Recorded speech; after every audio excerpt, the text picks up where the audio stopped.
This is Due by Friday, a weekly challenge podcast with Alex Cox and Merlin Mann. This week's challenge, make a newspaper comic.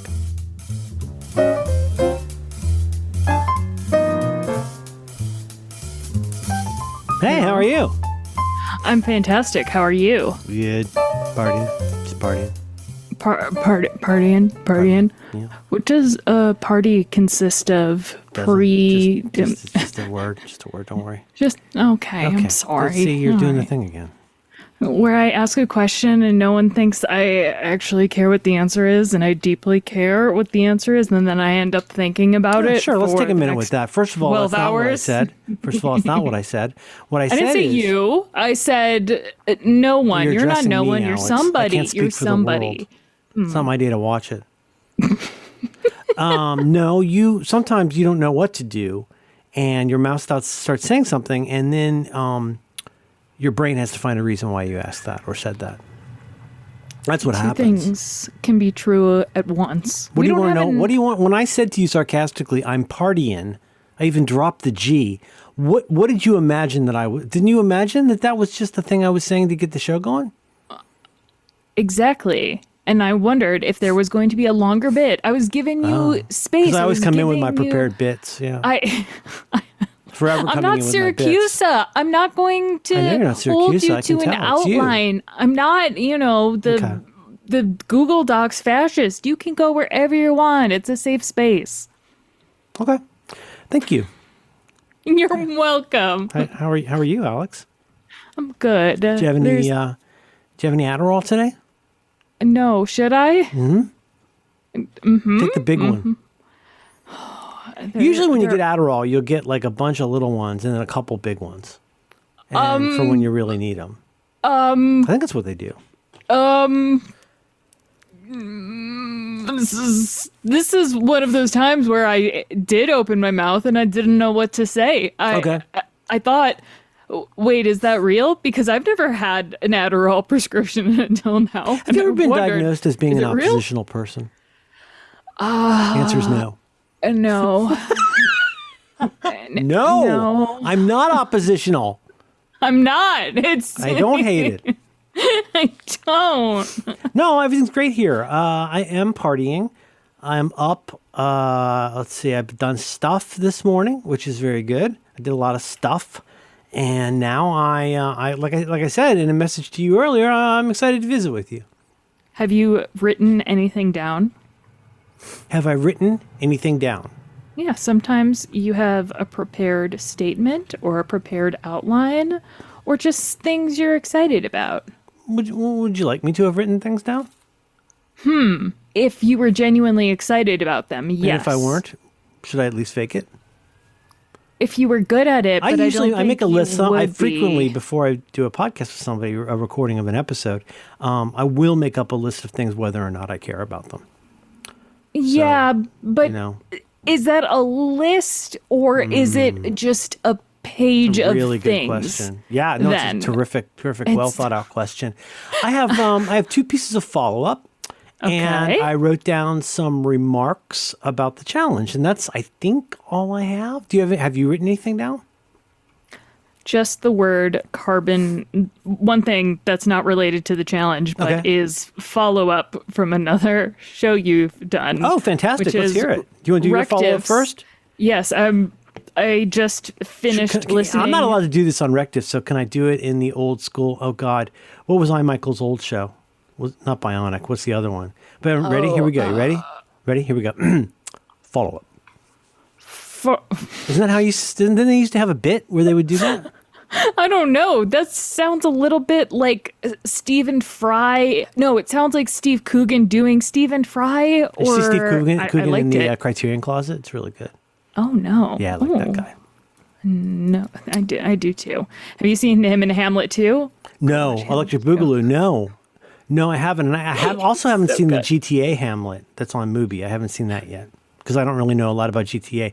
I know you're supposed to murder sex workers and listen to rock music. No, you can, but you're not supposed to. What is it you're supposed to do in GTA? It's an open And just so we're clear, that stands for world. Grand Theft Auto. Is that correct? Correct. Okay, and what is it you're supposed to do in Grand Theft Auto? It's an open world. Okay. It's an open world. Nah, I don't really care. So I had 2 pieces of follow up. Give me your follow up about another show, or I can give you my 2 pieces of follow up about this show. But I will entertain any follow up, especially from you. I find you very entertaining. And I'm intransitively entertaining in that I entertain you. You briefly mentioned at the end of Rec Diffs the new Netflix documentary about the Titan submersible. Oh, I thought you were going to talk. Oh, no, sorry. The Poop Cruise one, that episode hasn't come out yet. Sorry. Titan submersible. Yes. Oh. Which I need to make a very big clarification about over and over, unfortunately. Because I misspoke. Do you remember what I said? Because I always, where it's reasonable, I try to mention where to watch something, and I spoke too quickly. It was near the end of the episode. We record that at night. Night podcasting's a whole different thing. It is. I'm pretty positive I said it's on Netflix. And the thing is, there is a Titan submersible documentary on Netflix, and it is pretty good, but not nearly as good as the one that's on Max. That's all I wanted to say. Oh, shit, dog. This is did you watch the Netflix one?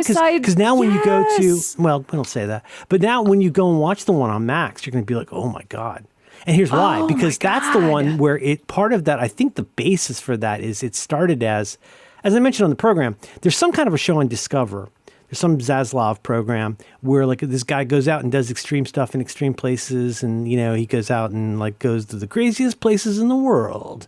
And so they'd shot a whole bunch of preliminary footage with Rush and the people. Like a Grizzly Man situation? Probably. Shit. Ooh. Yeah. And it's, and basically, according to that guy who's the talent, maybe a producer, I don't know, but he's the main talent. He like went to somebody like over him and was like, this is unusual. I don't normally do this. We cannot run this. We cannot run this because this thing is not cool. Oh God. The thing is, what's his name? Stockton Rush. What a great name. He's the kind of guy that would let you know that it's totally normal to hear a sound like a pop or an explosion or a mouse clicking. That's totally normal. You're in the submersible. And apparently it's not. I've seen Das Boot 4 times, and I know pretty well that's not a sound a sub should make. It's not a thing most It's the mouse clicking sound that got me, though. Because, like, imagine being so far underwater, and yeah, you hear pops, but then you hear this, like, tick, tick, tick, tick, and that's the carbon fibers about to fuck up. Exactly. Okay, yes. My follow-up was, you shouldn't ever hear that sound because I have had many a carbon fiber phone case in my quest to How deep did you go with it? What did I? What? Was it a What? submersible Sorry. case? Did you try to go deep with it? Did you bring a millionaire and his son or anything? Sorry, continue. Did I bully a young man to come with me? And I feel so bad now. And I said it, and it flew by real quick. And I think I must have. I don't know why. I guess I just either assumed. I'm doing that thing now where I'm guessing how my brain works. I'm guessing I either assumed I watched it on Netflix, or that I maybe I'd heard that one. But like I absolutely mean the one on Max, which I will find for Nuts right now. It is. So did you watch the Netflix one? Yes. Oh my God! Isn't that a horrible story, Alex? It's absolutely horrible, and the click is what is I hate the thing that it like sent shivers down my spine because I've heard that click on a cheap phone case that I'm putting on my phone that immediately was it like a squeaky breaks. Leathery noise? It's just, and you're like, oh, I chipped the side, didn't I? Oh, yep, I chipped the side, and oh my God, I'm kind of glad. I think the consensus is, despite them seeming like horrible people, I'm glad that they went from being to just being full on particles in seconds. Apparently, because I can't imagine when the implosion happens, it's pretty quick. Now, here's the thing: if you're interested in this horrible story. We could even make it a challenge because I have the phrase I always want to use because I like libraries and I used to work at the library. I want to call it reserve reading, but that's not what it is. Okay. It's not reserve. We'll talk about challenge. Work at a library. Did you want to talk that? You want to write that down? Library? Yeah. Okay. It's written down. I'm very excited. All right. Submersives. But submersives. There's the Netflix one. If you wanted to, I watched the Max one twice. I need a name for this phenomenon where I watch it by myself and then with Madeline. But then there's also a really good 60 Minutes Australia interview with James Cameron about it. Now listen, not you. I'm speaking to our audience. I understand James Cameron can be, as young people say, a lot. The thing is, though, he knows a lot about submersibles, and especially submersibles that would try to go to the wreck of the Titanic. Mm-hmm. And his telling of it is, I think, very compelling. So there's all kinds of, if you wanted to do it as a challenge or just as a fun thing to talk about, we could submerge together. It was a great time to be not on Twitter, as a lot of people claim. What that mean? It was a nice time to be online because you really got to watch Are you talking about discourse when the thing was happening? When the thing was happening, Yeah. because I have such a specific. I can tell you, flashbulb. You know what's Max's phrase? Flashbulb moments. I know very specifically. I'm sorry. Continue. Thank you for inventing the phrase flashbulb memories. It's critical to my story. Yes, thank you. I specifically remember I was at my niece's wedding in upstate New York, and I can remember there was that story. There was the story of the guy from the Wagner Group in Russia, that who had always been Putin's guy, and that guy was supposedly going to invade Moscow. That was happening. I watched a documentary about English folk music. I remember that weekend very, very clearly, and I did go to a wedding. This isn't a flashbulb. This is like getting assaulted by paparazzi cameras. That's a lot. My goodness. It's a great analogy. And then of course my niece and her wife were in the New York Times for that, which is nice. It's the only one of those New York Times weddings things that didn't make me mad. Yeah. Oh, good. I didn't even know there were New York Times wedding things. A lot of Persians there. It's a Persian wedding. This is so cool. Yeah, I do remember that though, and something that comes.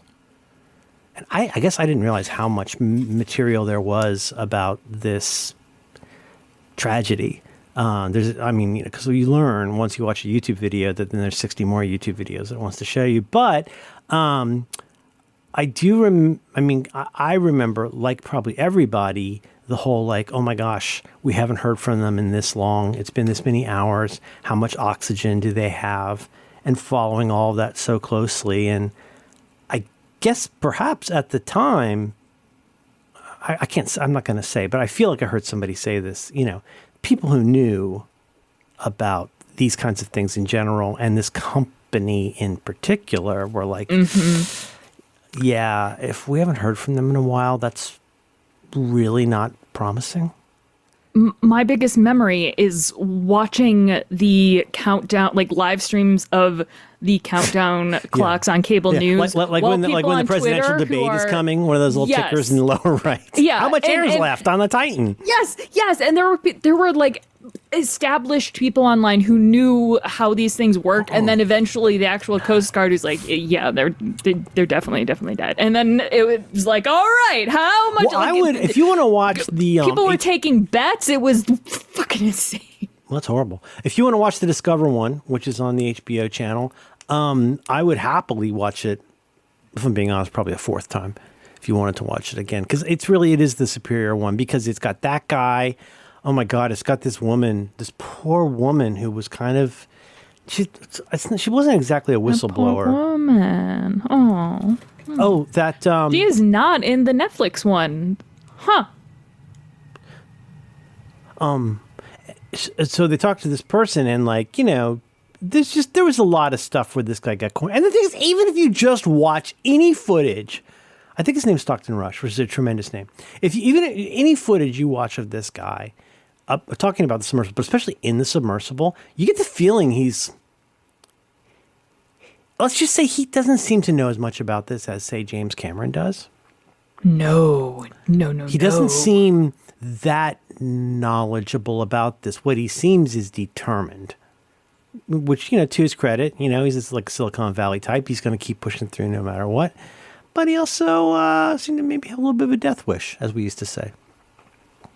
Oh, do you think? Oh, Yeah. well, I'll save it Dude. for the challenge, but I don't know about that. Now, media challenges are death, but I'm tossing that out to you if you well, wanted this to. one, for many reasons. All right, challenge. Submerge. I like so the funny cute, because- dumb names. It's so funny because so like I say, the directives that we recorded last Tuesday, that comes out this week, late this week. After shows, we talked about this movie I love called Das Boot, which is a submarine movie. And like all submarine movies, you have the phrase submarine movie, you know? Mm-hmm. It's kind of, you could say to somebody, oh, it's a Holocaust movie. And you're like, yeah, it's mostly about people who, made baked goods, and everything went fine. And you're like, well, that doesn't seem like the main story of the Holocaust. And it's like, have you ever heard somebody say it's a submarine movie and then the submarine, everything turns out fine? That's, everything's fine. You know what? Fair. Gotta go run a Crazy Ivan. One ping only. When I was quite young, I watched The Perfect Storm. It was one of those movies that I really wanted to watch. I don't know why, but it was rated R. And I didn't... It's got that hard-body George Clooney in it.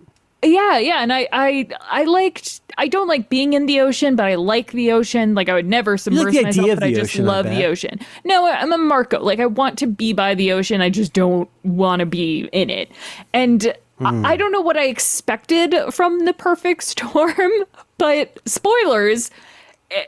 Maybe it was just a very good storm. It's what you think. It was no. It was a. It's one of those things. It's a little bit. It's storm. kind of it's a little bit like Double Down to me, in the sense that, first of all, we say perfect storm a lot, but it doesn't really quite get to what it was that made that weather event quite so unusual.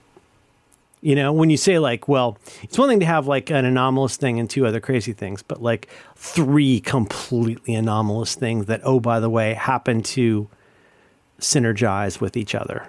Mm-hmm. And it's really hard to survive. And I don't know why I thought you could. I don't know why I thought that George Clooney would prevail. Maybe it's because at the same time he was my Batman. But if you want to talk about sailing ships, I'm very interested in those things. All kinds of craft, And I don't like being on water either. I don't like going to the beach.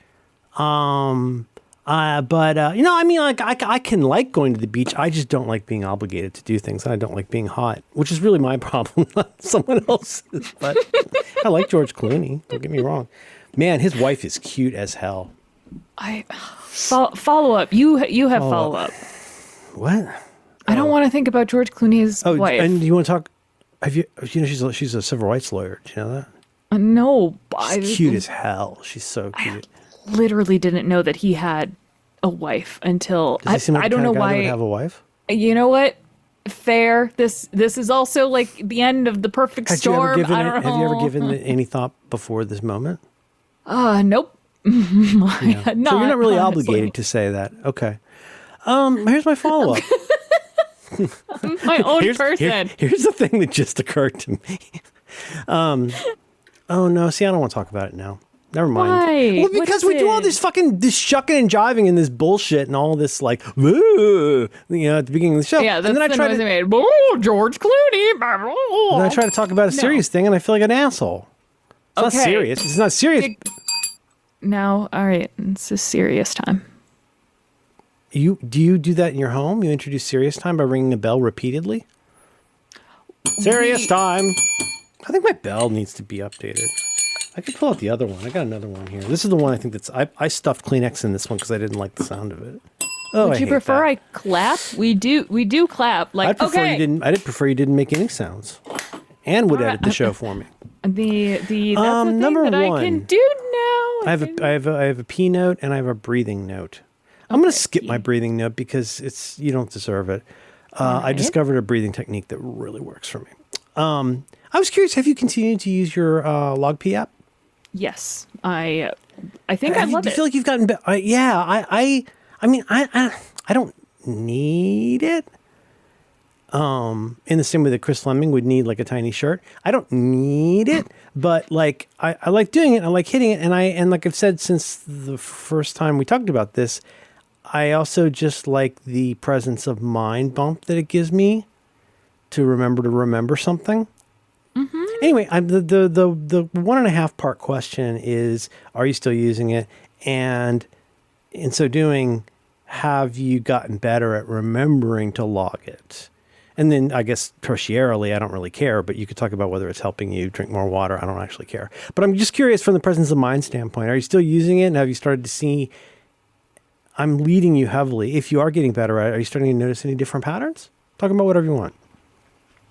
I never had a problem logging it because, like we've talked about, when a phone tells me to do something, I'm like, oh, I gotta do it. I gotta have my vitamins. Yum, yum, yum.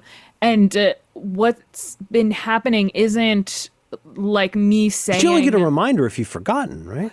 But that's the thing. I will suddenly realize, oh, I guess I do have to pee. And apparently, and there's no way that it's been 5 hours since I peed. I know enough, even without an app, I know enough to know it's probably not going to be 5 hours since I peed. I know. It better not be 5 hours since you've peed. Well, when the library has a bathroom that's overflowing and it's closed and you've been there the entire day, right? Yes, I'm like, oh. This is accurate data. Was that an analogy? No. Oh. No. So is that your main bathroom? Well, no, I'm just saying that was the first time I was like, oh, I guess I really probably need to pee more and hydrate more because and get a different library. And luckily there are many libraries and many Starbucks near. Well, it sounds like you got it sorted. You could also just go pee in the stacks. Oh, peeing in the stacks. We've talked about my STP issue and the issue around the motor oil nervous. Additive. Yes, I'm an anxious stop peer. Taking piss. Stanley trashes posies. A stand to pee. It makes it easier to pee wherever the people tell you to. A stand to pee is what if you don't have a stand dick, to pee. To pee, yes. And depending on... That's a noun, a stand to pee. Yes, it is a product. Yeah, it's the brand. It's a proper noun for a product. But it's a product you bring with you to the library. No, I don't because I it's difficult to use. Stand to pee is an appliance that you use at your home so that you can stand to pee. It's an appliance. Well, if you want to, I suppose you could. And if you didn't bring it, you'd say, I can't stand to pee. Can't stand it. Can't stand you. Is that a joke? Making a joke? Can't there? stand you. But yeah, I'm just trying to make fucking anything out of this. You said you went to a bathroom, you didn't pee for 5 hours, and that's what made you realize it. And then you've got your STP situation that everyone knows about. That's not what What does that mean, Alex?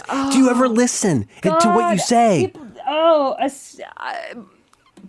I love libraries. Libraries make me want to poop. If someone told me libraries make me want to poop. Always make me want to poop. So how often do you pee then? Because I'm a regular 6 hour What are we talking about peer. here? Based on my own data, I am like. Oh, I'm sorry. In that case, I didn't mean to hour... judge you harshly. It just seemed like a pretty long time for somebody who nominally, theoretically drinks as much water as you do. If you drink as much water as you claim, 6 hours seems like a very long time to me. Well, but here's the problem. Because I know I drink less water than you, and I'm every 2.5. Here's the problem. Whenever I get the alert, hey, it looks like you haven't peed in a while, I'm like, oh, you're right. You're right. I haven't. Huh. And I think it's become like yawning for me. Like when another person yawns. Yes. Yeah. When people ask me, do you have to go? It's as if I'm a child. Sometimes I'll just text you in the day. Do you need to go to the bathroom, Alex? Exactly. Do you need to make a number one or number two, Alex? Before leaving the house. Are you at the library now? Are you where? Look for somebody who's wearing a badge. I used one example. Go to the reference desk. Go to the reference desk or go to the car catalog and stay there until I'm going to send somebody to meet you. You stay there. You hold your STP and your urine. I mean, and your questions. Hold them all. That has happened. Yeah. My average pee time now though is, oh no, where do I see it? Oh yeah, 5.8. Nope. Ooh, 6.9 hours just between the last 10. Okay. 5.8 and 6.9 hours. Cool. So maybe I'm not drinking as much water anymore as I should. I'm not very good at arithmetic, but am I hearing then that you've peed 10 times in 60 hours, approximately? Yeah. How do you feel about that? Well, I've peed once today. It's almost 1 p.m. here. So, You peed once today. yeah. Are you sure about that? I am positive. Yes. Was it when you woke up? Yes. You peed. What time did you wake up, please? 7. You woke up at 7 a.m. Central Time. You peed once. Yes. It's now almost 1 o'clock and you haven't peed since 7 a.m. No. Yeah, How much water have correct. you had to drink, Alex? Go look at your One- dingus. Look at your e-bottle. How much water have you had today? One bottle, I think a 12 ounce of water and a. You had a 12 ounce no, of no, no, water? sorry. No. 16 ounce of water, 12 ounces of Red Bull. Are energy drinks a diuretic or the opposite of that? Do they make you pee or not pee? I just know that the word diuretic and caffeine often go together, but I don't know which is which. Like love and marriage. Goes together like peas and carrots. This I'll tell you, brother, you can't have one without the other. You like Frank Sinatra? No. The thing is, that's interesting to me.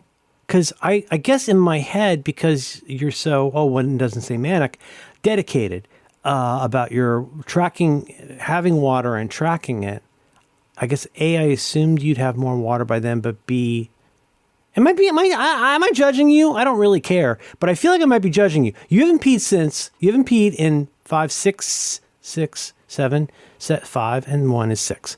You haven't peed in 6 hours. Correct. Okay. Well, I mean, Does that seem about right? I mean, does that seem approximately accurate? yeah, that seems about So a average for little me. under 4 times a day. Yeah, like Okay. I'll pee in the morning and then pee around 3 or 4, and then usually around dinner time and then bedtime. So Okay. yeah. Oh, Yeah. when you put it that way, that's nice. It's kind of bucolic. It seems like you would go and like maybe go work in your dell or something, your field. You'd go out there with your pitchfork. You'd pitch some hay. You'd squat in the field. No library for Alex. Now, is this a metaphor? Stand to pee. Now, is that like a cup you put over your dingus? Yes, And pretty you bring much, that to the yes. library. You wear it if you. Oh, if you're going to wear be a it- sitch where you can't sit. Correct. Like if you're And- going to like some place that has like a honey bucket. Right. If there's a place, and a lot of Oh, I was tempted by a honey bucket recently, and I said no, thank you. would you like to go into details? Sure. Is it a I thought I had to take a honey shit, bucket? and then Oh. I realized that I don't need to take a shit that much. It's not a honey bucket level of taking a shit. That it can wait. In other words, sort of like a library type situation. Now, stand to poop would appeal to me. You could reuse those letters. That's impressive. That would be really impressive too. Would it have to go into your butthole? Or could it just No, I think- capture it in a gross way? Gross as in broad.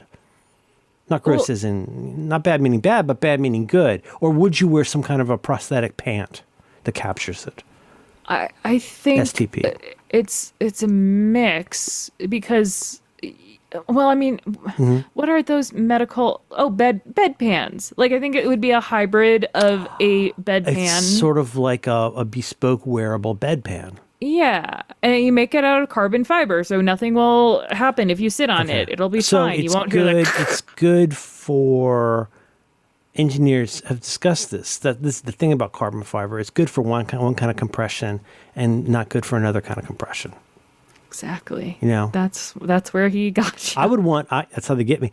I would want my. If I had prosthetic stand poop pants, I would want it to do both. I'd want to know that if I wore them in a submersible, they would survive, but also that if I had to call the alert and get ready to dive, blow the tanks, as they say in Das Boot. No. to dive quickly. This is in the Northern Atlantic in 1941. One of the parts of diving and diving quickly that they don't say this, but you pick it up really quickly. The entire crew of the ship that's not actively involved in the dive has to get out of bed if half the crew is sleeping. Everybody has to get up and tear ass to the stern of the craft and crowd into this one tiny area because it's their weight that is needed to do the dive procedure quickly. You have to have human bodies basically packed in like sardines to like, it's just such a crazy idea to me. I thought that was an apocryphal type thing. Oh my gosh. Das Boot's really good. It's on the list. Going to the bathroom, it's personal, it's complicated. I don't know what it is about a library that makes me want to poop. Always has, including when I worked there. Do bookstores also make me want to poop? You never had this. You never know. You've never gone to a Messrs. Barnes and Noble. You've never gone in there and then needed to drop a Duke. Well, you're looking at a trade paperback. Okay. No, you brought one in. They have a sign. They have a sign at a Barnes to bring and Noble. It in? No. You mean like the way George Costanza brought his art book in with him? No, I don't take anything with me. I'm a very no efficient. Purchases past this point. They're very clear. That's what she said. Mm-hmm. Got anything on you that'll stab me? God damn it! What? You were going to be vulnerable and sincere, and no. Forget that. The breathing's working. Buckets. Yeah, no, but I've been enjoying the peeing. Someday I'll talk about the breathing if you deserve to hear it. It's been extremely helpful. I finally, after something like 50 years, 40 years at least, I've discovered a breathing thing that doesn't stress me out. Let me go look at my pee. And I think it's like 2.5, 3 hours usually right now. See, also this is not anybody's fault. There's a slight lag, like between like when I swap watches, when I charge my old, so I have an old watch and a very old watch, and I charge one while I'm wearing the other. And then sometimes there's like a disparity there. It's been 26 hours since you, and then it catches up. Right now it's saying my last pee was 1.6 hours ago, which seems about right.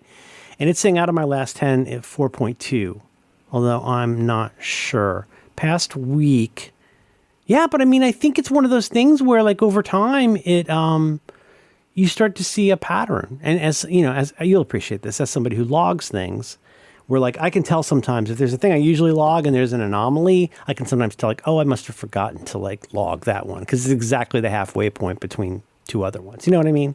Mm-hmm. Oh yeah, and I think I know what you mean. Usually, I'm like, emptying the my graph isn't as pretty as usual. I rarely empty the dehumidifier more often than it would be very unusual to empty it more than every day and a half or 2 days. And it's very unusual for it to be 4 days. It's usually 2 to 3 days because we run it on high a lot of the time. And we kind of treat our bathroom like a dryer in some ways sometimes. You know, it also like gets all the humidity. What?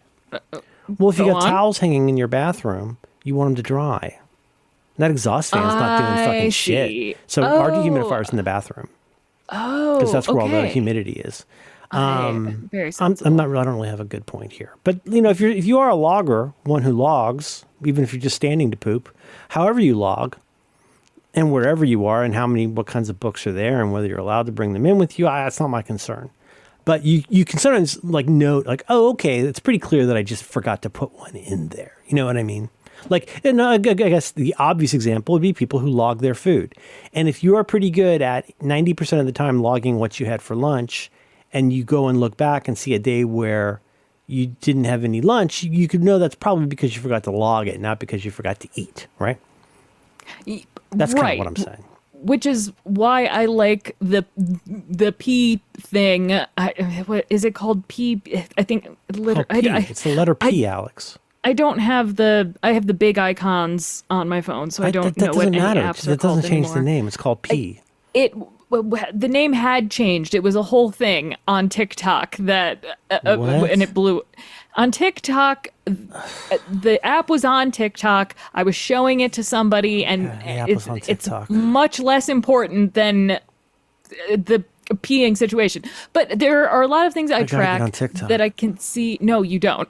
There's a lot of things. What about Instagram? Are they talking about the urine app? Are they talking about the urine app on Instagram? No. What about Threads? Are people talking about it on the app Threads? I was looking for an ad. What about Facebook groups, Alex? I was looking for an ad to show someone, to send to somebody.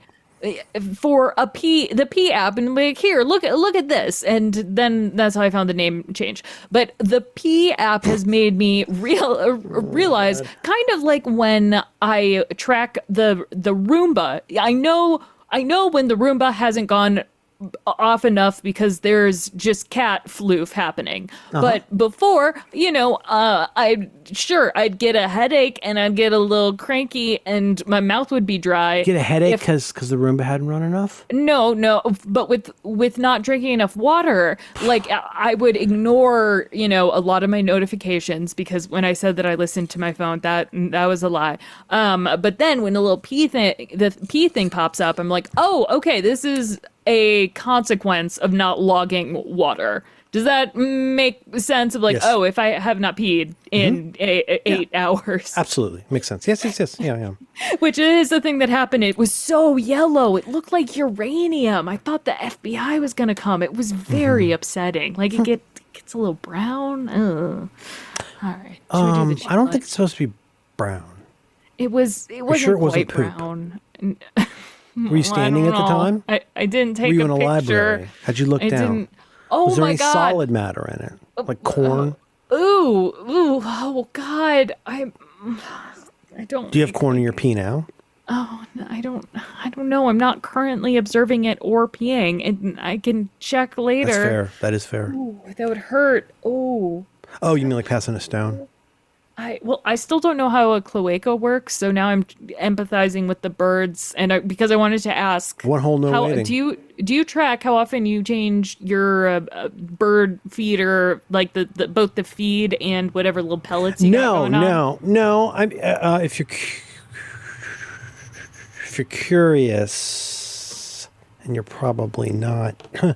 The reason I ask is because I go and look, and sometimes But it's the dependent clause, Alex. It's not the sentence yet. That was just the dependent clause. I'm sorry. I have a project that is on a back burner for no reason apart from it just takes time to collect information about the project before I do the project. But I've been trying to come up with a less stressful, low-key way to get a sense of my repeating tasks that need to be done. And because there's all kinds of repeating tasks that you do in the house, like take out the trash or empty the dehumidifier. But then there's also the kinds of repeating tasks that are like order half and half, right? Those kinds of things. Anyways. Wait, what do you mean? Like they don't necessarily have a set schedule and they're more irregular? Well, I never know quite how to put this. I was talking about this, I think, with you, the P app, and saying one reason I liked it, I said this backwards, I think, but it's a pull rather than a push model in some ways. Like, I don't know exactly the way I'm trying to put this, but like, I'm not a big fan of an app that says, blah, go drink water. Like, like I'm most interested, as you know, I'm interested in the ambient approach. I'm interested in just people. Yes. I just want the robots to notice what I did and then make observations. I don't need homework, whether that's from a doctor or my phone. Like, I don't need any more bugging me about things. So there's some kinds of things, though, honestly, like, this is really fucking boring, but it's something I think about, like taking out the trash. Why do we take out the trash? Well, if you keep the trash in your house forever, it fills up the house with trash, but also trash stinks. And also, I mean, again, nobody cares, but the people who I love will just dump fucking heavy, old, dead, stinky food. Like when they deign to clean out their food museum, it all gets dumped in the compost, and I have to find a way to get 40 pounds of compost in a very fragile bag out to the thing. What I'm trying to say is my family is horrible, but I'm also trying to say, whatever it costs for a garbage bag, like whatever it costs for a compost bag, whatever effort is required to go down, up and down 30 steps and up 30 steps. Yeah. It's worth it. And here's the thing. Taking out the compost. A good time to take out the compost is that phrase I learned from Syracuse. The best time to plant a tree is 30 years ago, and the second best time is now. I think about that with a lot of stuff. It's also related to another thing save every paragraph and every time you think about it, these kinds of things. When I'm thinking about push and pull in life, there's the kinds of things that are like, well, it'd be nice to get this done early, is one kind of model. And another kind of model is, I should have taken out this very stinky stuff a long time ago. Now, I'm more likely to have to take out the trash and the recycling and the compost. I'm more likely to have to take that out when it's stinky and full. And you know what's no fun? Taking out all that stuff when it's stinky and full. So I'm a smart guy, kind of. I used to be smart. I told my child this. I used to be smart. Do you have any idea how smart I used to be? I said to my kid, I used to be pretty smart. But you know what's really smart? Like take it out like all the time. ABC, always be taking out the trash. You do not need to wait. Here's what it comes down to. I don't need to wait for the compost bag to be full to take it out. And yet I do. Because why? Because I'm fighting pushing versus pulling. Maybe a more push model would be, I take it out this often because it's easier to take out a third of a bag of disgusting wet compost than a full bag. Do you follow?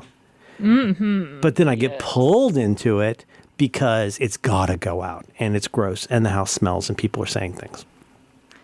So I've got this thing in Obsidian I started a couple months ago, which is just trying to capture all the things without respect to where I do it, how often I do it. Part one is just like capturing all the things that I need to do regularly. And then to just, like I've been doing for those 2 months, keep capturing that list, but also gently incline myself toward noticing the patterns to those things. And once you start noticing patterns, you can develop economies of scale, which wouldn't matter to most people probably because you live in a house with a 7-car garage and everything's on one floor and you have black people that do all the work for you. That's me. I'm that guy. I'm the guy who has to go down 30 steps and up 30 steps. And I would much rather have something to bring up from the garage when I take down the recycling. Conversely, I can't carry more than just recycling and trash. So there's not an economy of scale there so much. You follow what I mean? Like I can't take out 2 weeks of Amazon boxes at the same time that I'm carrying down trash, recycling, and compost. Do you follow? So like there's some things where you can gang tasks together and other things where you can't. Now, we need half and half on a regular basis. We want to buy eggs on a regular basis. Well, as it happens, I'm talking to our audience like they're stupid because sometimes listen. Sometimes most people genuinely don't live up a flight of stairs. That's absolutely not germane. What's germane to this is you need to treat yourself like a fucking idiot child to understand these fundamental things. Like the old Zen story, chop wood, carry water. This is your fucking life. This is the stuff that you do. And you need to decide how you're going to conduct yourself when you do these kinds of things. Stuff that's as dumb as this. Because all that stuff where you put on a tie and go to a job interview, how often do you do that? Well, if you're lucky, and not more than every so often, whereas you've got to take out the trash all the time. Why would you not try to get better at that? And why would you not try to find patterns for improvement? Well, you won't if you keep treating yourself like a really smart person who always makes good decisions. Instead, fucking dumb it down. Dumb it all the way the fuck down. And find economies of scale in things that don't seem at all related. This is kind of my deal. It's like figuring out even if it's not connected, is it related, right? But like that means also stuff like then once you get in the habit of doing something on the reg and you start noticing how that's going and you make iterative improvements to that process, you start seeing benefits, but you also start seeing opportunities. You see more opportunities to like get out of your fucking monkey mind that's just being pulled from one place to another, and instead develop the systems that help you go like, oh, that's all sorted. Like I can do that. Like that's fine. That's just part of this process. So that's something I started a couple months ago that I look at occasionally. And what I haven't done is try to turn that into a formal thing, like with a calendar or like a to-do app, because I'm not at that stage yet. But at least I told my brain that that's a very back burner thing to think about. And now I've talked about this for a long time and it probably doesn't seem very important, but these things matter to me to like develop. I'm sorry to keep overusing that phrase, but you guys know what I mean. Economies of scale. Well, what does that mean? That means that the first Toyota that rolls off the line cost probably $300 million. and the second one cost about $1,000. That's economies of scale. The first one is going to cost what it's going to cost, because think about all the R&D, all the development, all the failures, all the things that have to happen. However you want to think about it, you know, like everybody screws up the first pancake, and it costs a lot to make the first Toyota title. The first Toyota, right? Are you with me Toyota. though? But like later Yes. on, but then do you stop looking for economies of scale just because you were able to produce 5 cars? Absolutely not. That was the Toyota revolution in some ways, as long as we're talking about Toyota. Well, no, honestly, that's why people from Ford would come and like visit there and be like, what are you guys, tell us about this Kanban system. Like, what are you guys coming up? You've made the first really large internal development to the world of the assembly line since the Model T. The revolution of the just-in-time management, the Kanban system, and all the things that we got from Toyota, all that stuff, it was like one of the biggest developments since they figured out that you didn't have to build one pistol or car at a time. So anyway, I just like thinking about that stuff because my brain's going to think about it no matter what. So why wouldn't I operationalize it in a gentle way that lets me potentially get better at that?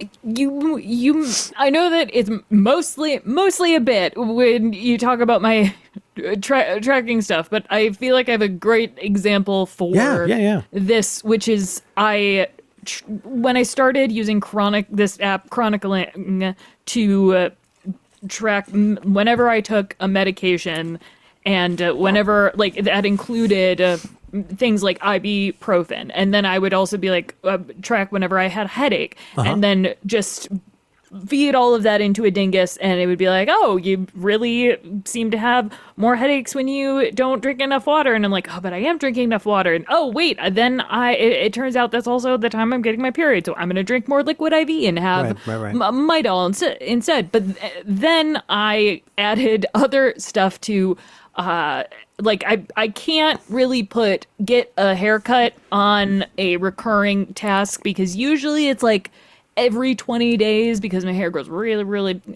fast. But so I just log every time I get a haircut. And I would also log for sure. every time I bought cat litter and exactly. LaCroix. And so your Amazon history becomes a way to know how often you buy cat litter.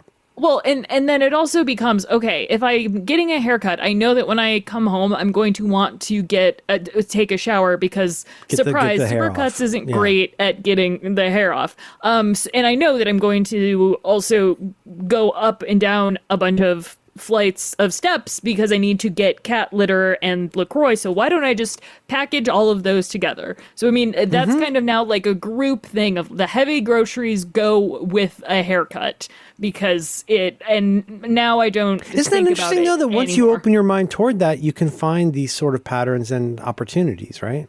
Oh yeah, I'm stretching and a freak, but it really, I don't know. It helps. I like it. You used to be smart, Merlin. I think you might still be smart. Yeah. You might want to tell your kid that. Some of these don't matter, like run Roomba, refill bird feeders. Like I mean, like I'm not really that hung up on it, but I captured it because that's how this kind of thing works.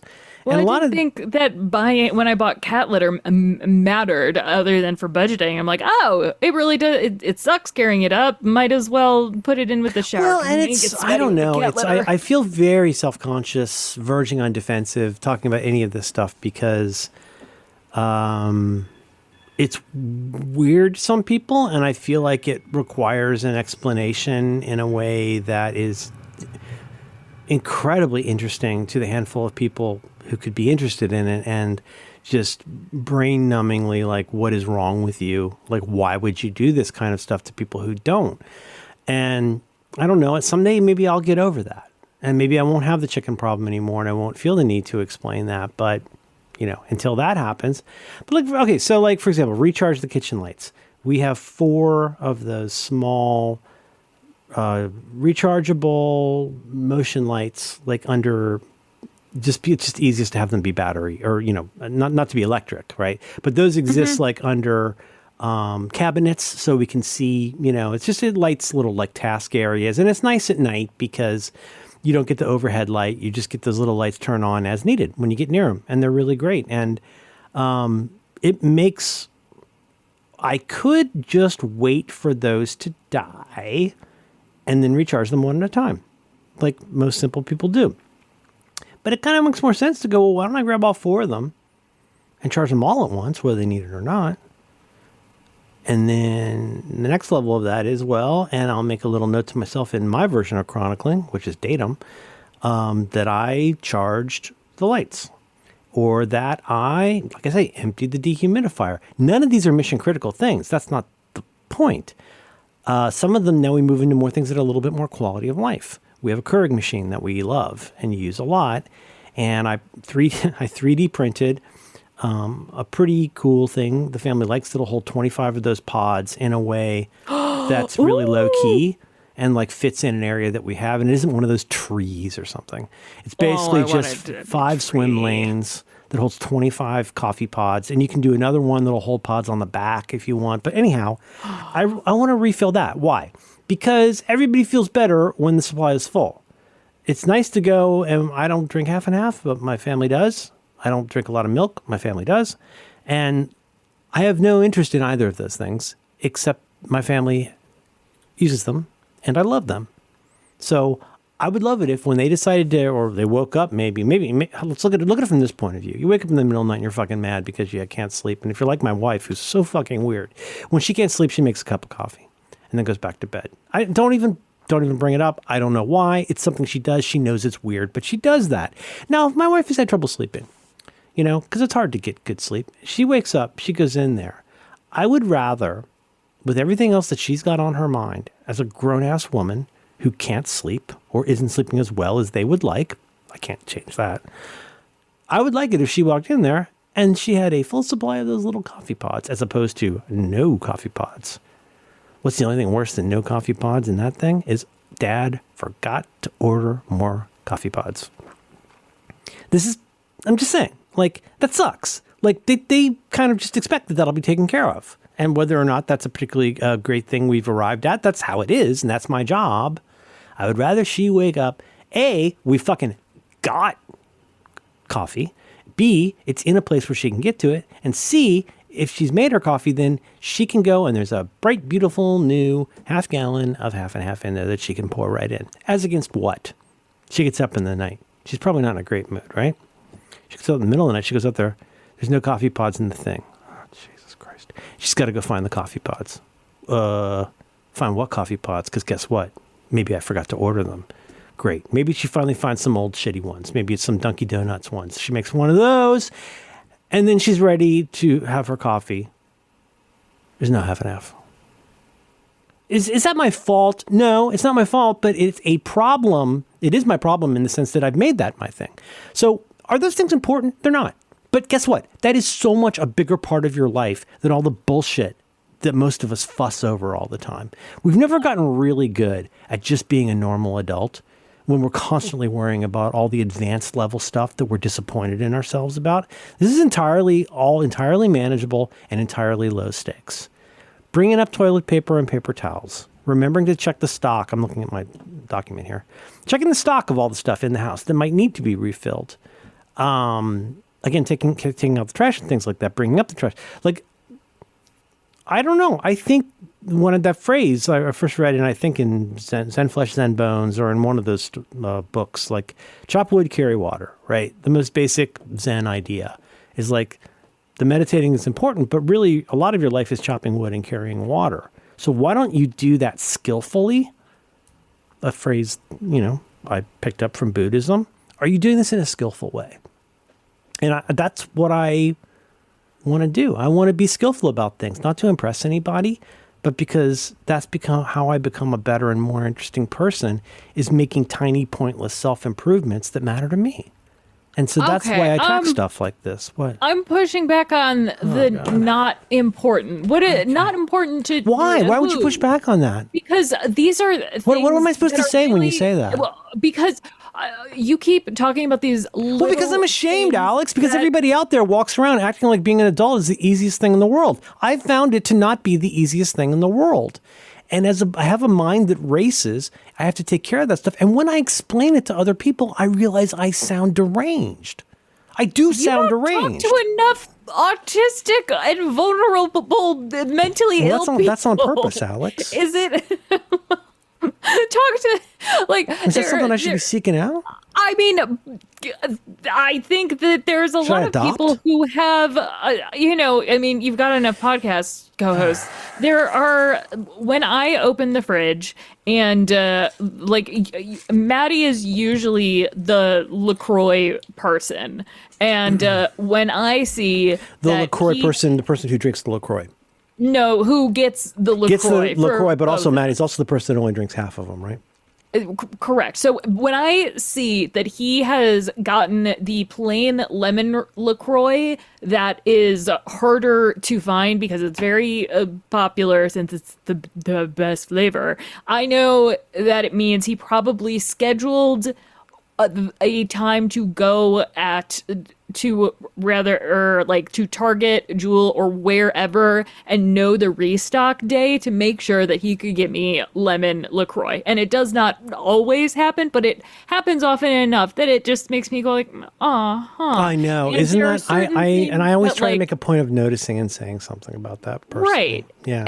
And he gets really I noticed you stressed cleaned out this about area, or I noticed you did a nice thing that you didn't have to do. Yeah. And aren't there things like, your family doesn't enjoy the trash thing? Like, don't that feels really, really important because that's part of I just your think that, little but you're community. you're yelling at me. I'm not yelling at you. I'm yelling at people who don't think that this is important. Well, because no, this but isn't like it's just okay to yell at me because that's how I see it. But yelling at me about it will not change the fact A, that people think I'm deranged, or B, I worry that I seem deranged. And as There much are as plenty of I other find all of this, reasons. Alex, would I be saying this if I thought this was actually stupid? Well, the answer is no, Alex. I'm saying it because it's fucking fascinating to me and a handful of people I know. I just encounter a lot of people, including my beloved wife, who's just like, you are overthinking all of this stuff, which is an entirely reasonable thing to say. But I first realized this about procrastination, and I've since realized it about a lot of things as I opened myself up more to the idea that maybe I'm really not like everybody else in exactly the same way. Maybe we're all actually kind of different. It's difficult to explain. For people who, I've said this before, but I really want you people to fucking listen. If you don't have problems with procrastination, I can almost promise, if you've never had problems with procrastination, by being a person who procrastinates, if you've never had a problem with that, I'll bet you dimes and donuts you are pretty, perhaps even insensitive, let's say, to people who do procrastinate. Because I was going to say an ableist piece of shit, but so that's much nicer than what you said. We don't need to say that. I don't think it could be ableist. I don't know. I don't think of that. But anyway, I don't want to get involved in that. But if you've never been poor, you may not be as sympathetic to poor people as people who have been poor are. You don't understand that sometimes you say no to things because you don't have money to do that. You don't understand that even if you've got money, you worry that money's going to go away. If you've never had procrastination as a personality flaw, if you've never had poverty as a fact of life, if you've never had discrimination as something that happens to you, there's all kinds. I don't want to get super into it, but there's all kinds of things that a lot of people can be very just cruel in some ways, if not at least dismissive of people who don't have the same problem that they do. And if other people out there who don't have the same problem they do don't really have a problem. The only problems that matter are the problems that I have. Those are the biggest. To quote, I think Dennis Miller, the most important thing in the world to me is my orgasm, and the least important thing in the world to me is yours. That is how most people are all the time. And to hear a 57 or however old I am, man going on about how he's trying to think about how often to take out the trash sounds crazy. But I'm trying to invite you into a much bigger and more interesting world when I tease you with an idea like that. I would love to sit out there and be like I could have been at one point, which is to just make big announcements about how to be great at everything. I could do that. But what I'm really saying is like, there's an interesting person inside of you that sometimes just needs a little bit of help with things. And So anyway, I'm really talking about 4 different things, probably. One thing I'm talking about that you always want to talk about is why I'm hard on myself about this. I don't actually think I'm stupid. I don't actually think this was useless. If that were true, I wouldn't say it. I am, however, chastened I'm chastened by the hardness of most adults, the implastic attitude they have about life, the lack of curiosity or interest they have in learning things that they could be better at or be less stupid and wrong about and frankly ignorant about it. Like, I just don't encounter a lot of deeply curious adults, Alex. In fact, the people who used to strike me as curious increasingly strike me as, I don't know if that's even a word, implastic. Like, just completely uninterested in looking at opportunities for improvement beyond just beating somebody at something in a competitive way. Instead of going like, well, a lot of the most important parts of this dumb fucking journey are the 90% of my life doing little dumb shit. And like, if I heavily engage with that, I am chopping wood and carrying water. And I'm, if I could say, arguably mindful way. I'm thinking about how I run my life instead of being mad about how somebody else, instead of being mad about like the life I don't have.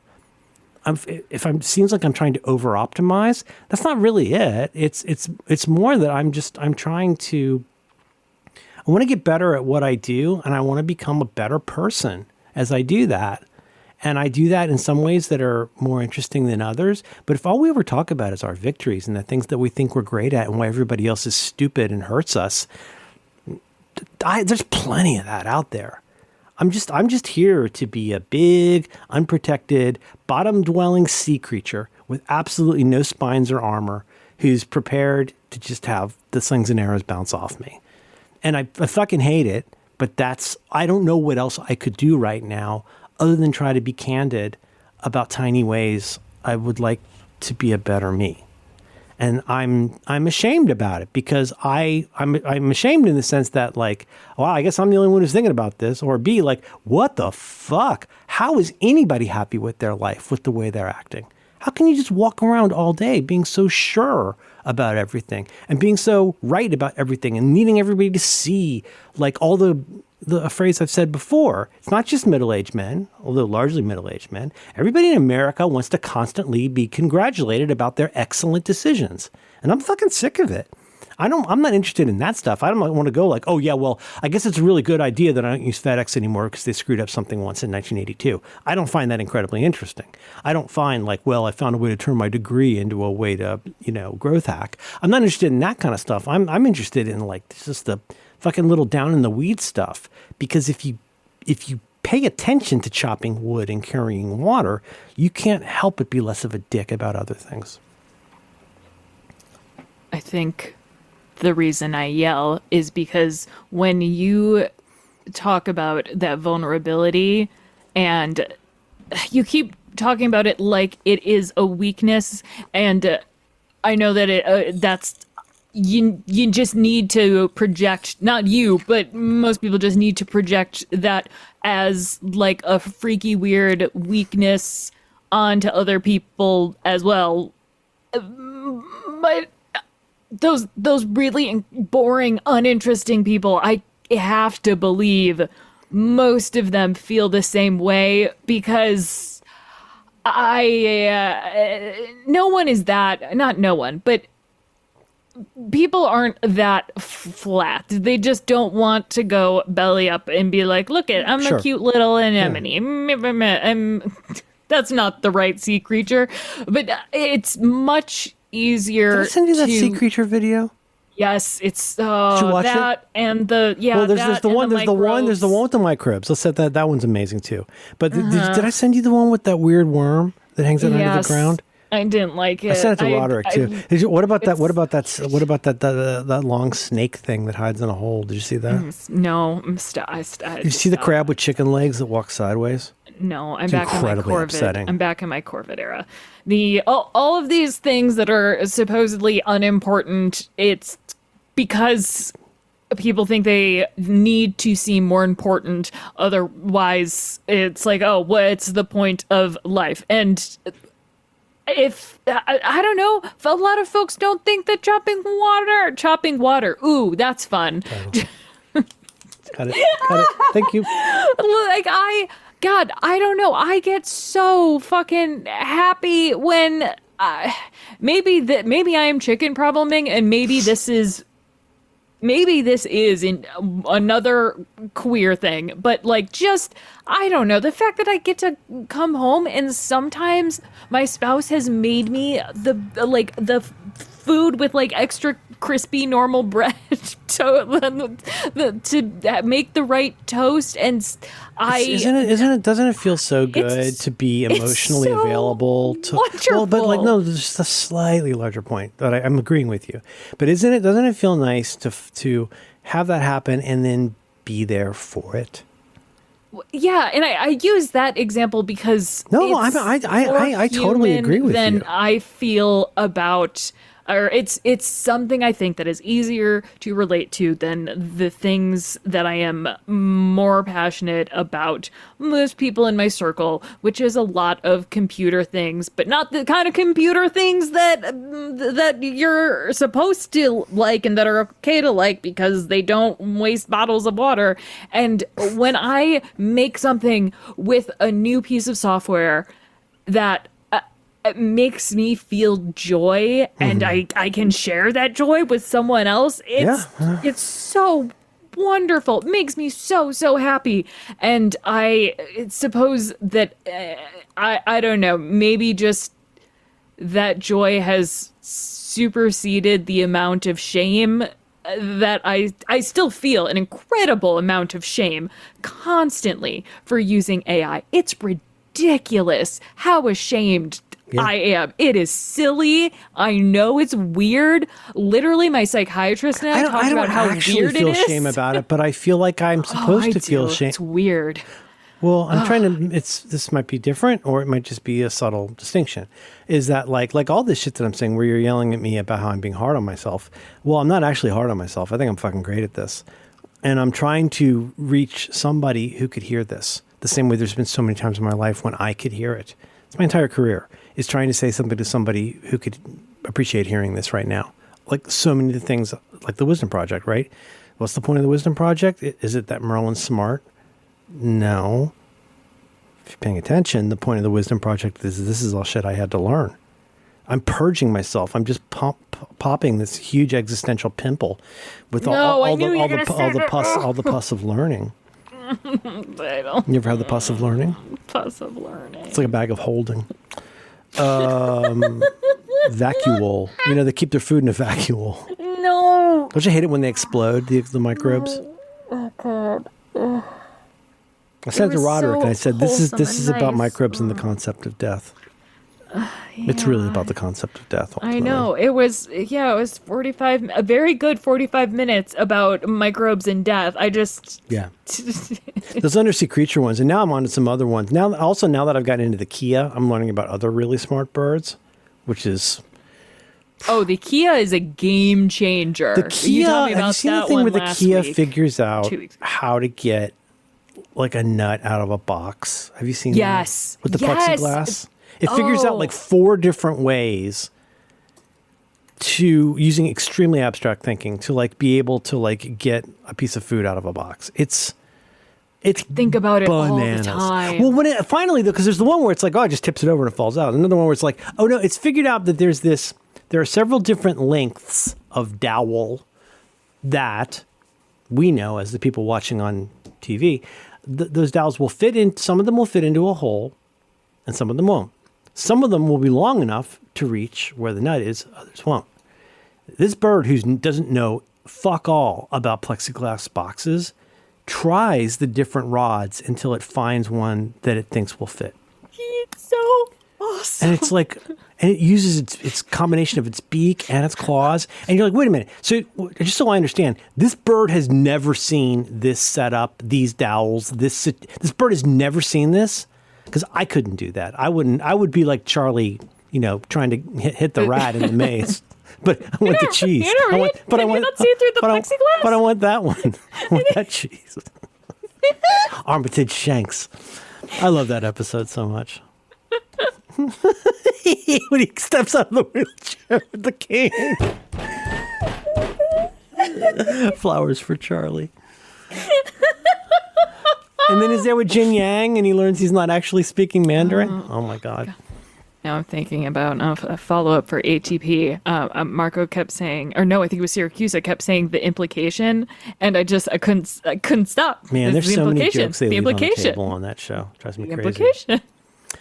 Thank you for hearing me out. Challenge. Pew, pew, pew, pew, pew. Challenge this week was to make a newspaper comic or similar. Mm-hmm. Is that what we call it? That I'm gonna do a personal Merlin Mann first person intro this week. So make a newspaper comic. Yes. Yes. Okay. Okay, everybody. Thank you so much for tuning in. Hey. Challenge. I used ChatGPT to bring back some beloved characters of mine, which are a capybara and a chimp, and their names are Mr. Pickles and Steve, and I'm very interested in their adventures together. It's something I first started developing as a way to try out different styles of visual, of basically created, again, LLM images are not a big thing for me. Like, I think there are probably 4 grand total images I have ever used for something apart from fucking around. I just made some horse head clip art for Roderick a couple days ago. I used one time I made, Matt wants it in a shirt. I hope it becomes. Did you see the shirt designs? I did. Yes. Yeah. Which one do you like? Do you like the Roderick on the line sideways and brush script, or do you like Hi John? I like the one with the horse. I like the one that just says a horse on it. Yeah. That's my favorite. Matt likes the Roderick horse one, but I just I like that type of stuff a lot. So my idea was, and if you folks who've listened previously will know that the genesis of this was me thinking, I can't draw. I wish I could draw. When I say I can't draw, that means like not that I don't. Yes, I absolutely don't have the skill, but I also just don't have the perseverance to get good at it. It's probably been a challenge on here 7 times to draw something. But anyway, my idea initially was like, I want to start making like a comic, like a newspaper style comic, maybe like Family Circus, maybe like Far Side, maybe like Doonesbury. I'm not sure. And of course, the first thing that came to mind was using Mr. Pickles and Steve for that. And so that's the way I did it. I've got some images I can show you, and that was my version of this. What did you do for the challenge, Alex? Oh, total peanut butter. That'll make it fast then. Yeah, I kept just dicking around, and I still like generating images. I play around a lot with things like Stable Diffusion still and Midjourney because I'm not creative enough to do an interesting prompt with ChatGPT to make come on. anything Really? look good. Do you really feel that way? I bet you got it in you. I do, but I really there are indeed people who do find joy in making tiny, weird little things, and there's actually a group of people who. It's a community that calls themselves Are We Art Yet? And it's just a bunch of folks who have cobbled together their own open source and open weight LLMs that, some of them are great for everything. Wow, neat. That's so neat. Wow. Yeah, they make a bunch of crazy, weird art shit. And there are it is a fucking weird thing. It is a queer and disabled thing. People who can't do the most of the AI art community that isn't like tech bros are a bunch of weirdos who who have used Linux and know how to do absolutely wild coding things and know how to train insane models. And I just explored a bunch of cool art, and I'm getting more excited about. Got anything visual you want to share? Oh no, not at all. I'll share one thing from. It doesn't matter to me. I want to ask. One thing I am much more excited about than I thought is the way that Vio and Sora are developing. Like, yes, that's cool. video looks like real video. Hooray. But being able to do like just weird experimental video shit that was really hard to do with a lot of compression software that would make Final Cut and your computer like just overheat and melt your hard drive. You can do a lot of just crazy stuff in the cloud, and it excites me to see weird visuals that compare yeah, me up too. Really, that's why I like my dream stuff, because just generative stuff is cool, and allowing it to keep generating and then adding prompts to it as you go. Well, it's really fun. Like, don't be afraid for it to be weird. Like, don't feel like you have to explain it to me. Like, you know, I don't want to, as Tim Gunn would say, I don't want to overwork the prompt, because part of it is I want to see what you come up with from my weird bullshit. That's part of the fun. I want to see some of your comics, please, because I did not Dropbox. make any comics. So while you're going to Dropbox, I will just explain that too much to get into right now, but I have these two beloved characters, Mr. Pickles and Steve. It's a capybara and it's a chimp. And let me answer the big question for you. It's not going to be a satisfactory answer. Nobody knows which one is Mr. Pickles, and nobody knows which one is Steve. That's not a mystery. It's going to be solved in the first 5 seasons of this show. But I had this idea that, like, it started as simple as just, this is pretty quick, but like however long ago, months ago, I wanted to do something and try out some different styles. I feel like mostly it's not so much the quote content I'm interested in. I'm very interested in the styles of things. So that's why I'm very interested in making something look like a Norman Rockwell magazine cover. I'm very interested in making a painting, like a Caravaggio painting or a John Singer Sargent painting, or like those kinds of things fascinate me. And a lot of times it's just blah, blah stuff to make it happen. But I think my original prompt from a million years ago or months ago was like, there's a capybara and there's a chimp that's wearing like a men's suit. It's an anthropomorphic chimp wearing a men's suit and a fedora. The chimp rides on the capybara. They solve crimes. That became this film noir thing where I was like, okay, now these two, I don't know anything about these guys. It's made this thing for me, and now I'm looking at it. I'm like, oh, it looks kind of cool to see them running around between buildings. And the capybara, his face goes, and the chimp's riding on him. And anyways, so I've thought those were funny. And then I made a bunch of movie posters a few months ago with Mr. Pickles and Steve.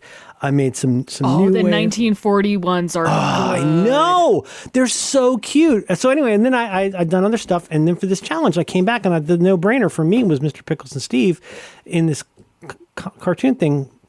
And so, like, you know, I've wanted to write something for a sequential art format, but I don't have drawing skills.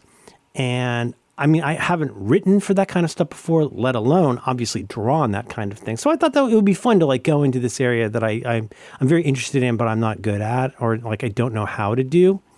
And I'm very invigorated by this whole process. So I go in thinking things like, well, you know, there's different kinds of formats and characters and eras and all this stuff. And just so you know, just to get this out of the way, here's how I didn't spend a ridiculous amount of time on this, but I go to ChatGPT, I'm clicking.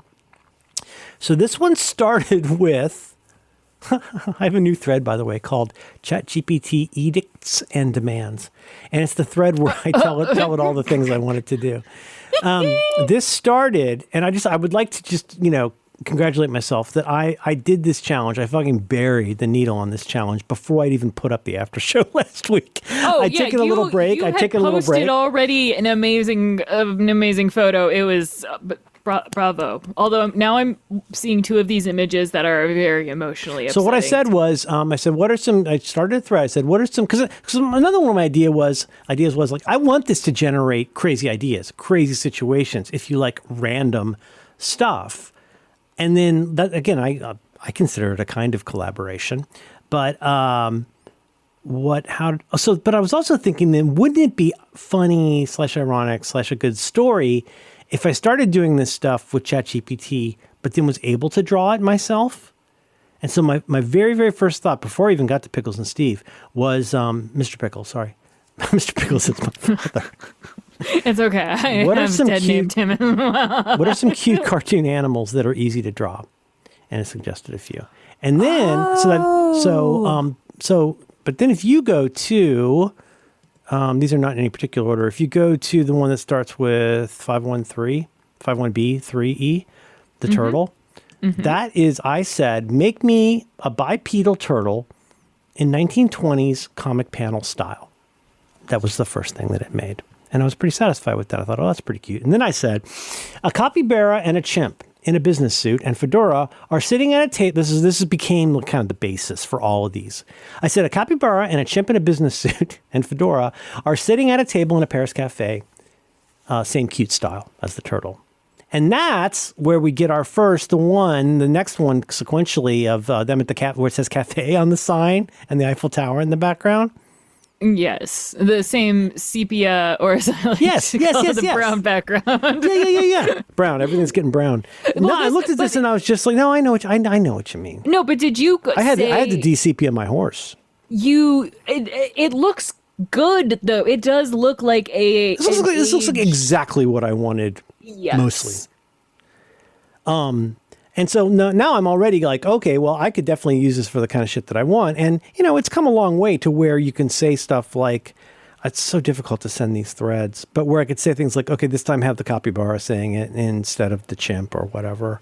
And because that was another big thing I had to figure out is, should it be, look at the one I just added a second ago. So I went through all these ones. Wait, I don't have syncing. Forget. Don't worry. Stop talking. There's one of them in a cockpit together. I tried to recreate a scene from Godfather 2. They're so... Oh, I called it. Good job, me. I'm sorry. Could you tell that that's supposed to be Fredo and Michael? Yeah, it was. I was like, oh no. How do you say banana daiquiri? That's what he says. And Michael says banana daiquiri. I'm dinging a lot today. Did you see the guy asked for a kawaii one? Did you see the one where they're really cute and there's 3 Eiffel Towers with their little cute faces? How cute is that? Yeah, I saw that as a precious. I thought you put precious moments. Yeah, no, I totally see that. Experimented with lots of different stuff. I feel great about this. I'm going to continue with this, and I'm eventually going to get to where. What else did I write down to tell you about this? There's this phrase I first learned about. I'm so happy. I'm about so what? glad that about these images, especially the 3 Eiffel Towers. Don't you want to know more about them? What they're up to? Yes. Yeah, and I mean, I know that I'm sure there's something going on with the celery, but I can't stop thinking about the celery. Well, initially it had made the very first one. This will be interesting, at least to you. So the first one I did was the turtle, which has now also made me think I want to do a series on the animals you're supposed to draw from Boys Life magazine to see if you should go to art school, like draw Skippy. Skippy? I am going to try to find that. Look for I think there's one with the pirate, there's one with Skippy the turtle, and it's a scam. So basically it's a scam. Mm-hmm. You just basically draw that and send it and they go, oh my God, you have what it takes to become an artist. Come to our school. Yeah, it's like a full, it was pre-Fulbright University. But that's how a con works. The con is now you trust us. Anyway, the second one after the turtle, the first one with Mr. Pickles and Steve, I love that name, is the one where it just says the Sepia Tone Cafe one where the chimp's smiling really broadly. And I was like, okay, but I can't tell what's supposed to be in front of the capybara. And it kind of looks like the chimp has a coffee and another coffee. And so then I was like, what did I say? Okay, this is what it's like to spend the day with me. So at first when I got back, right, it's the cute portrait, one that says cafe and the smiling chimp. Mm-hmm. And you can't tell what it's got. I said, and so this is the following that I'm about to read you are 4 dashed bullets that I sent in response to that. Number 1, landscape orientation. Number 2, swap the sides that the characters are on. Number 3, chimp has espresso. Capybara has whatever capybaras eat. Oh. 4, chimp speech bubble says, and this is where this started, I just had to think of something to put in a speech bubble. And this is what I came up. Chimp speech bubble says, did I remember to turn the iron off? And then I looked at it and I was like, that's pretty good. Mm-hmm. Except I think it's the capybara that talks and not the chimp. Because if the chimp talks, that upsets a lot about it. It's funnier if it's the capybara that talks. Yes. The chimp still rides the capybara. Yeah. There's a power imbalance if the chimp can also talk. I agree. Because, If power imbalance, not in like a sexy online internet way, but in more. No, comma. Oh, no, I was trying to. It's so hard. dash. Why do you make it so hard to agree with you? I don't do that. I'm not obdurate. I'm not oppositional. And then finally, then I had the capybara saying that. And the chimp has kind of a mute expression further down. Oh, this one really does look like a New Yorker cartoon. Anyway, did all of those, and the celery remained. So I just kind of let the celery keep hanging out. And then eventually, at some point, every thread becomes cursed. Not every thread, but most threads eventually become cursed. And then you also do start getting the warnings like, my God, going through all the stuff where I end up, posting a lot of like log files, like my Synology stuff, where it'll be like, well, I don't have access to those log files and images anymore. What do you want to do? Which is kind of a way of saying, this thread's cursed. Let's start over. Would you like me to do this? Send a screenshot. And how about this? But then the kawaii one, the super pink. Oh, did you get that one where it gets cute and the capybara says, no, I don't think you got this one. I'll text it to you. Did you remember to turn off the iron? Whoa, look at all these texts I'm getting from people. I got that one where the chimp is saying it. Yes. And then there's the Russian one in Russian. There's one more realistic. No. Is that Russian right? I don't know. No, certainly not. There's one where they're writing a spaceship together. Here's one where they're doing a podcast together. I'll send you that. Wait, that's a spaceship? Well, I don't know. I'm not sure what all got uploaded in time. There's them having a podcast. I just texted you this. And here's one. Oh, this Caravaggio one is really moving. I think you've got that one. Anyways, and now I'm going to develop what I've heard called a show Bible. I want to work out at least the general rules of the universe. I'm not super interested in that, but yeah. And now, you know what it leaves me with, Alex? It leaves me with, you know what? I want to write some of these on my own and see what that is like. Because now I've got enough to at least fuck around and find out. Are you a writer yet? I think you're a writer. I think I'm getting there. Yeah. Fullness of time. I think so. You should write a book. Did you see my... Yeah, I should. I absolutely should. Mm-hmm. Did you see the writing that I posted, my story idea from the other day? Why is it so hard to find? What I said was, no, shh. Oh, no, I'm upset. I'm not mad at you. I'm mad at... I know, but it's not fun to talk about that. I know. Sometimes I'll just write down little snippets of ideas. A guy struggles because no matter what he does, his butt keeps getting worse. A guy struggles because no matter what he does, his butt keeps getting worse. And yet, it's entertaining to watch him keep trying. Because everybody's butt gets worse. And the thing is, it could be the way your butt looks. Okay? I'm sure I'm sure your ass is improving all the time. Okay. Is your ass an overachiever? Mine is sure overachieved in some ways. Voluminous. Everybody. Well, now it's not funny anymore. Your butt gets worse. Did you enjoy this challenge, Alex? Maybe don't put that in the Bible quite yet. Or at least save it for the New Testament. What? Talking about butts? The butts. Yeah. I don't know. It's not. Okay. What about there's the Brazilian? You get a Brazilian where they cut your pubic hair in a certain way. No. Isn't it a BBL, Brazilian butt lift? I don't know. Oh, headlines. Yeah. I'm too online, but not online enough. That could be funny. I'll see if I'll run it by Mr. Pickles and Steve. See what they think.